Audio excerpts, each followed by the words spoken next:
Hi, எனக்கு pedicure பண்ணணும்னு ரொம்ப நாள் ஆசை. ஃபர்ஸ்ட் டைம் நான் பார்லர் போய் பெடிக்யூர் பண்ண போகிறேன்.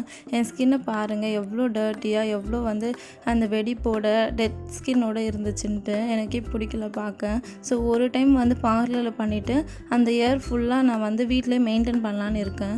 ஸோ ஸ்டெப் ஒன்று அவங்க என்ன பண்ணாங்கன்னா, நெயில் பாலிஷை ரிமூவ் பண்ணாங்க. செகண்ட் ஸ்டெப்பு கியூட்டிக்கல் சாஃப்ட்னர் க்ரீமை நெயிலில் அப்ளை பண்ணாங்க.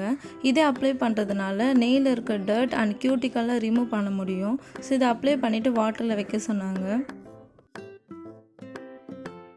ஸ்டெப் 3 நெயில் மேலே இருக்கிறத க்ளீன் பண்ணாங்க. அது ஒரு டூல் யூஸ் பண்ணி க்ளீன் பண்ணாங்க. ஸ்டெப் 4 கியூட்டிக்கல் ரிமூவரை வச்சு கியூட்டிக்கல்ஸ்லாம் ரிமூவ் பண்ணாங்க. ஸ்டெப் 5 நான் நெயில் இல்லாததுனால ஷார்ப் மட்டும் பண்ண சொன்னேன். ஸோ ஷார்ப் மட்டும் பண்ணாங்க. ஸ்டெப் 6 பாடி வாஷ் மாதிரி ஒரு gel use step 7 crystal soap சால்ட்டுன்னு ஒன்று யூஸ் பண்ணி காலை நல்லா ஸ்க்ரப் பண்ணி விட்டாங்க.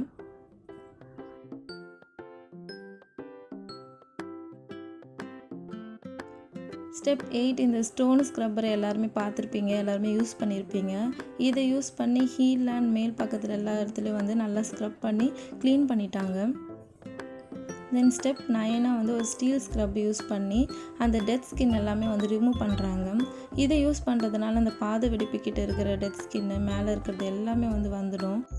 இந்த மாதிரி ஒரு பெடிக்யூர் பண்ணுறது அழகுக்காக மட்டும் இல்லை, ஹெல்த் வைஸாக இது ரொம்ப நல்லது. ஏன்னா பாத வெடிப்புலாம் அது ரொம்ப வலிக்கும். இந்த மாதிரி நம்ம எப்போயாவது பெடிக்யூர் பண்ணி நம்ம ஸ்கின்னை பார்த்துக்கிட்டா அதோட ப்ராப்ளம் எதுவும் வராது. நெக்ஸ்ட்டு ஒரு டூலில் பாடி வாஷ் அப்ளை பண்ணி அதை ஃபுட்டில் நல்லா தேய்ச்சி வாஷ் பண்ணுறாங்க. இது பண்ணுறதுனால நல்லா ஸ்கின் க்ளீன் ஆச்சு. ஸோ இயர்லி ஒன்ஸ் ஆச்சு இந்த மாதிரி பெடிக்யூர் பண்ணிவிட்டு அதுக்கப்புறம் மெயின்டைன் பண்ணலான்னு நான் நினச்சேன். ஸ்டெப் 11 என்ன பண்ணேன்னா, க்ரீம் ஸ்க்ரப் யூஸ் பண்ணி ஸ்க்ரப் பண்ணாங்க.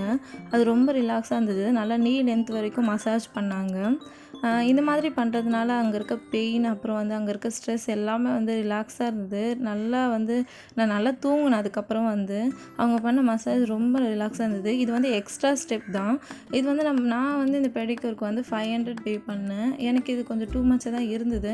பட் இயர்லி ஒன்ஸ் பண்ணுறதுனால இது ஓகே அப்படின்னு நான் ஃபீல் பண்ணேன். நீங்கள் எவ்வளோ கொடுத்து பே பண்ணியிருக்கீங்க அப்படின்னு சொல்லுங்கள். நிறைய பேர் இதோட காஸ்ட்லியே பண்ணியிருப்பீங்க. பட் இது என்னை பொறுத்தவரையும் ஃபஸ்ட் டைம் பண்ணுறதுனால இது கொஞ்சம் காஸ்ட்லியாக தான் எனக்கு தெரிஞ்சது. நெக்ஸ்ட் அந்த எல்லாமே வெட் பைப்ஸ் யூஸ் பண்ணி வைப் பண்ணி எடுத்துட்டாங்க.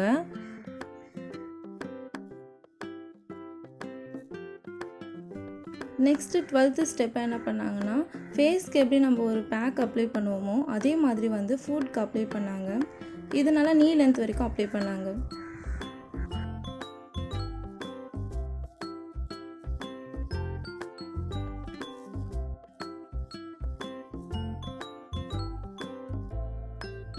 இந்த பேக் நல்லா ட்ரை ஆகிட்டதுக்கப்புறம் வெட் டிஷ்யூ வச்சு நல்லா வைப் பண்ணிட்டாங்க.